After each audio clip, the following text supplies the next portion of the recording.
Assalamualaikum warahmatullahi wabarakatuh. Saya Julfatri Mauliani dan teman saya Rahmiati Laila. Kami dari kelompok 12. Di sini kami akan menjelaskan tentang kelemahan dan keunggulan dari masing-masing media pembelajaran IPA, SD atau MI.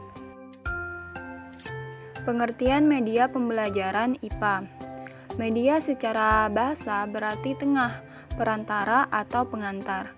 Sedangkan dalam bahasa Arab, media adalah perantara atau pengantar pesan dari pengirim kepada penerima pesan. Jadi, media adalah alat yang digunakan untuk menyampaikan pesan atau informasi. Dari pengertian media dan pengertian pembelajaran di atas,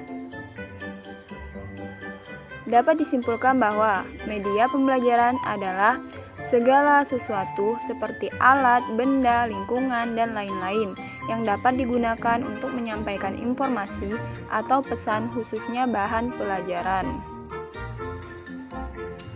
Tujuan penggunaan media belajar dalam proses belajar mengajar bukan sekedar untuk melengkapi proses belajar mengajar dan untuk menarik perhatian peserta didik saja, akan tetapi penggunaan media dalam proses belajar mengajar itu bertujuan untuk memfasilitasi dan mempermudah proses belajar mengajar sehingga dapat meningkatkan kualitas belajar mengajar dan tercapainya tujuan belajar.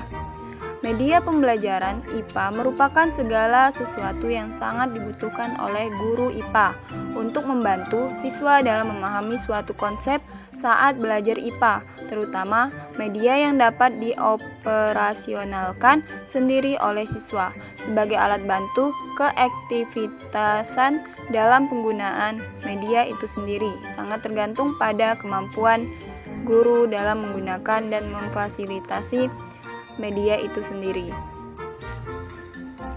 Jenis-jenis media belajar. Media belajar dibagi menjadi 3, yaitu media visual.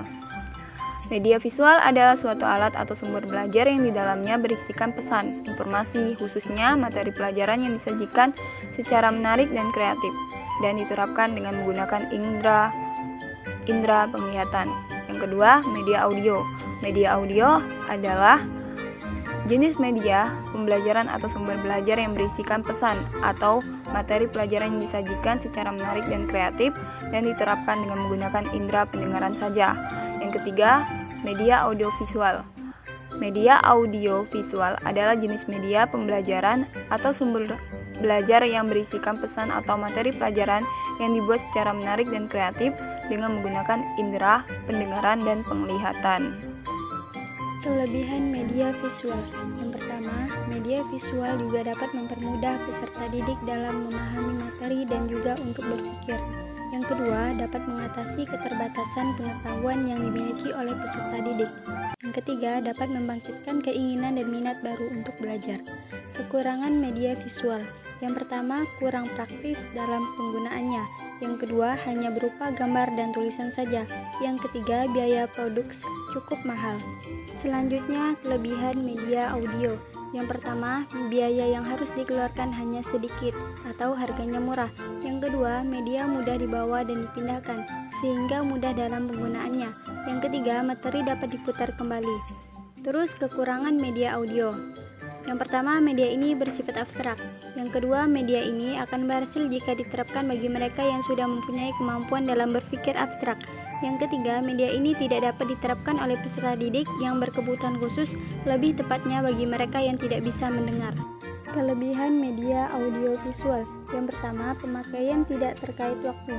Yang kedua, sangat praktis dan menarik. Yang ketiga, harganya relatif tidak mahal karena bisa digunakan berkali-kali. Kekurangan media audiovisual. Yang pertama, jika memutarkan film tertentu terlalu cepat, siswa tidak dapat mengikuti. Yang kedua, untuk media film bingkai suara harus memerlukan ruangan yang gelap.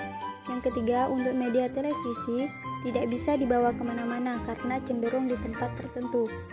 Sekian presentasi dari kelompok kami. Wassalamualaikum warahmatullahi wabarakatuh.